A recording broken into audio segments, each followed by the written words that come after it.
లోకేష్కి ఏముంది, బాబు గారు చెప్తే పని అయిపోతుందని. కానీ తెలుగుదేశం పార్టీలో సంస్కరణలు తీసుకొచ్చి నేను పోరాడా. నేను అనేక సార్లు చెప్పా, సైకోతో నేను ఎంత పోరాడానో 3 రెట్లు ఎక్కువ తెలుగుదేశం పార్టీలో నేను పోరాడా. ఒక పార్లమెంట్ పార్టీ వ్యవస్థ తీసుకొచ్చేదానికి పోరాడా.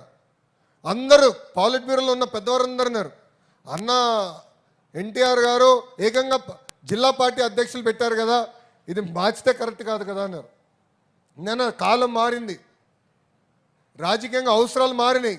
మారిన కాలానికి మనం కూడా మారాలని కోరా. 2 సంవత్సరాలు పట్టింది నాకు, కానీ వదిలిపెట్టలా. నేను అనుకుంది అన్నీ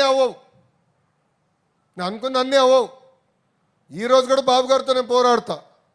కానీ బాబు గారు ఒక్కసారి నిర్ణయం తీసుకుంటే తల వంచి ఆ నిర్ణయాన్ని అమలు చేసే వ్యక్తి మీ లోకేష్. మీరన్నా నన్ను కన్విన్స్ చేయాలా, నేనన్నా మిమ్మల్ని కన్విన్స్ చేయాలా. రెండిట్లో ఏదో అవ్వాలి తప్ప అలుగుతే మటుకు నేను ఎవరిని వదిలిపెట్టానండి. అలుగుతే మన పార్టీ నష్టపోతుంది, మన రాష్ట్రం నష్టపోతుంది.